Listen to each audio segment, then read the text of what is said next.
Hey guys, welcome back to my channel and I'm back again with another really interesting video. As you can see on my screen guys, I have a Kotlin session open with me. Today's topic is going to be part of my Kotlin basic series in which we started with an introduction to annotation. Today we are going to discuss how we can create custom annotations in Kotlin. Very quickly guys, if you have not yet subscribed to my channel, then please do subscribe and hit the bell icon for future notifications. Let's get started with today's topic.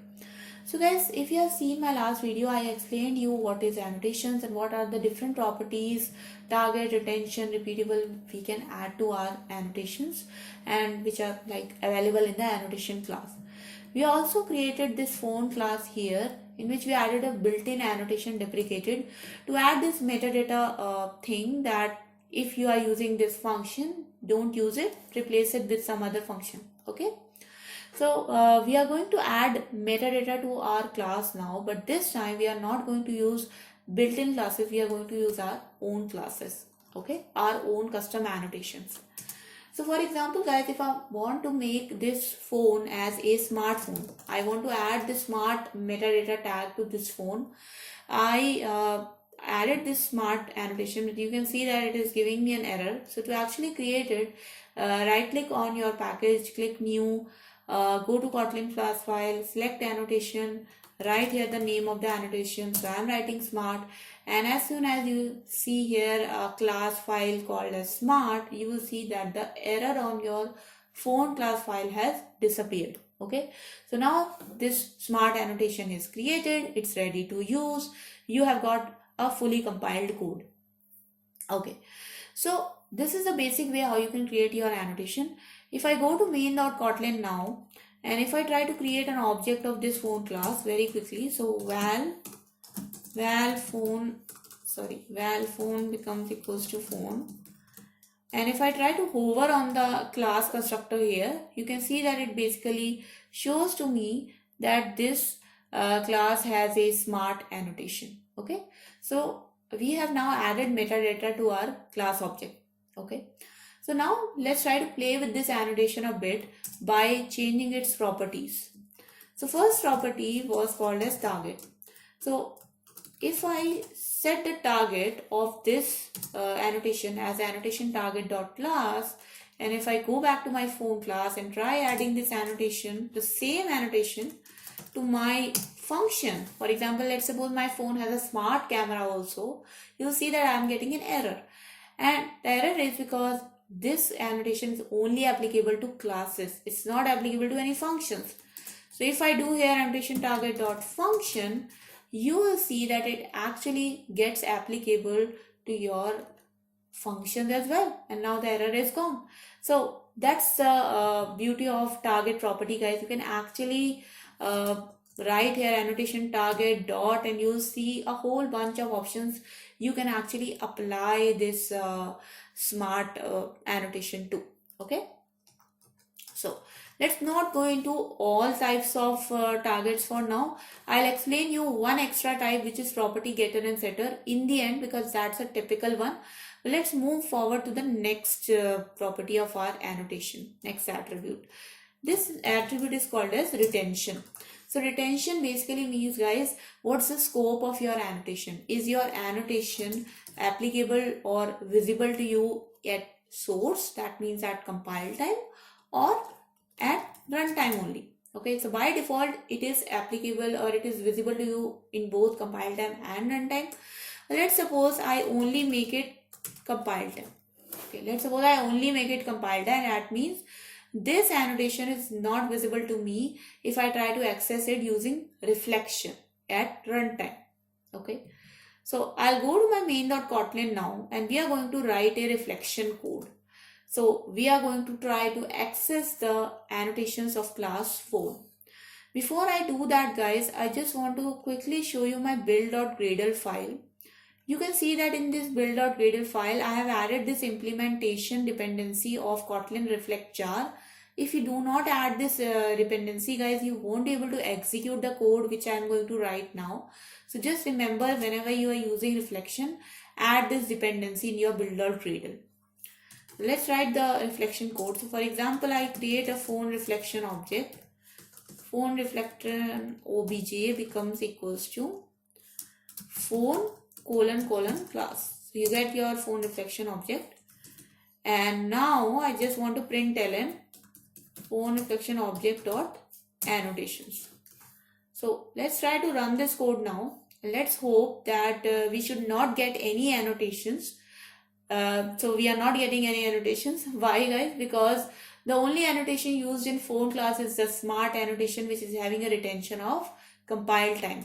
So if I change this to runtime now, and now if I run this code, so if I run this code again, now we should be able to get our smart annotation.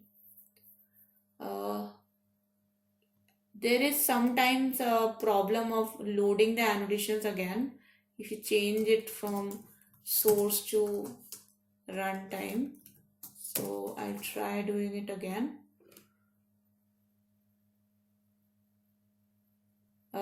Let's change the phone class a bit. Let's add a property here. Display string equals to landscape. So I am changing the phone class just to make sure that phone class compiles again and we get a reflection object again.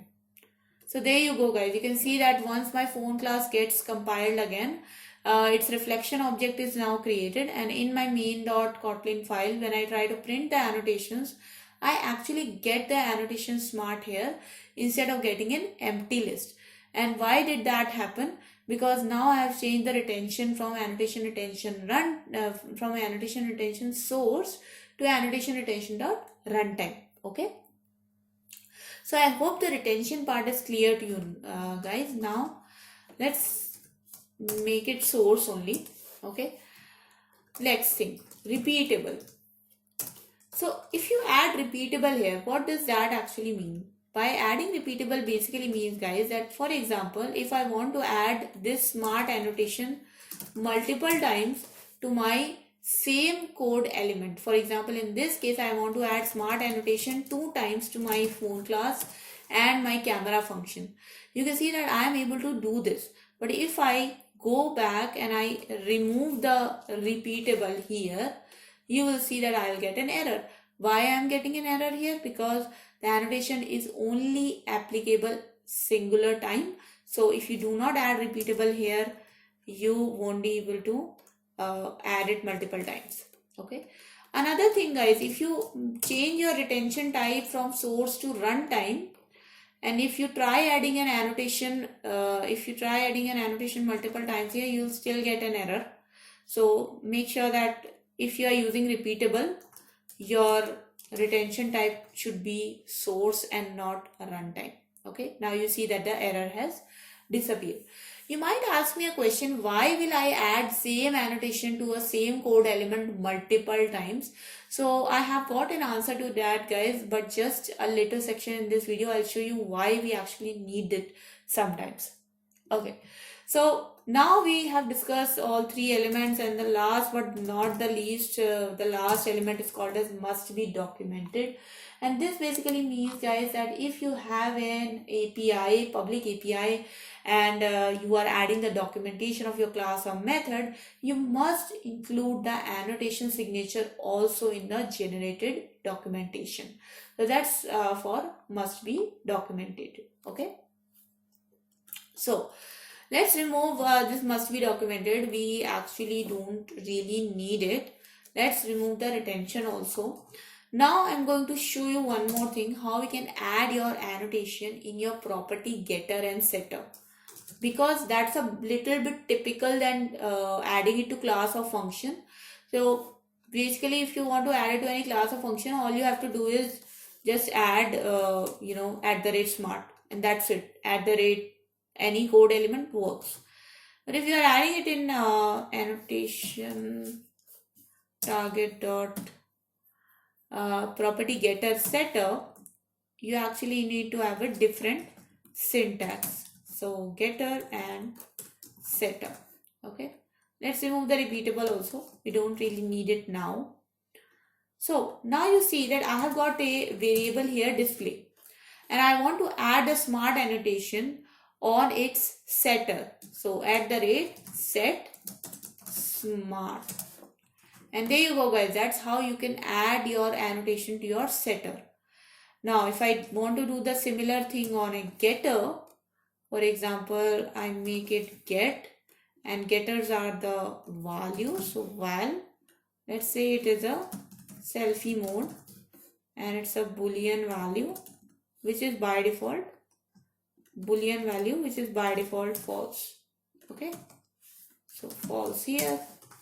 And there you go, guys. You can see that that's how you can add a annotation to your getter. Okay, so that's how you can add annotation to your getter and setter. So the next part is how you can add constructor arguments to your annotations. So let's go back to our smart annotation for now. And let's suppose I want to add a constructor argument to it. For example, operating system. Okay, so for example, this phone, val operating system. For example, this smart annotation determines a smart operating system, right? So if I have a smartphone, obviously that smartphone must have an operating system. So in our case, I am going to have an operating system Android. Okay, so Android.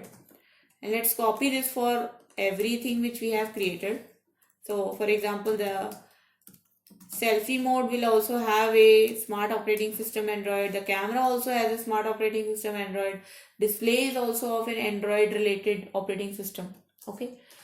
Now, the thing is that I have a phone and my phone is working on both operating systems, Android also and iOS also. So, in my case, I should be able to add both the operating systems, right? I should be able to annotate my phone with Android as well as iOS.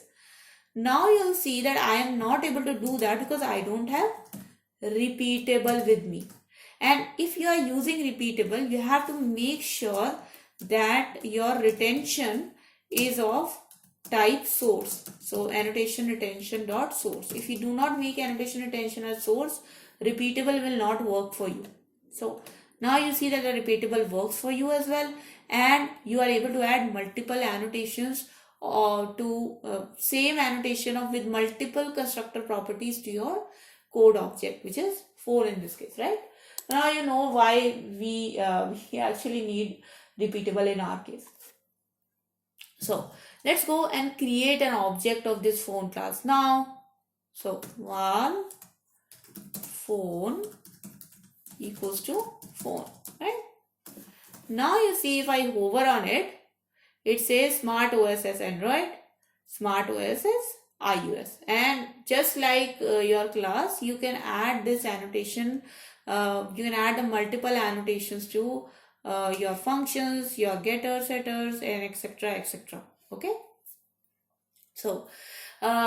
So guys, that was a video. I hope now you will be able to create your own custom annotations. Now you will be able to add the arguments to those annotations. Now you know what's the retention time, what's the target, etc. etc. and you know how and where to use this annotation to actually create some good metadata tags for your classes and functions. Okay. So that was the video, guys. Thank you so much for watching, and if you like this video, please hit the like button and share it with your friends as well. Write down in the comment section below anything you want to say to me. Any feedback is welcome, guys. And thank you so much for watching again. Please do subscribe to my channel, hit the bell icon for future notifications. I make here videos almost every single day, so I'll see you guys in the next video. Until then, take care and bye bye.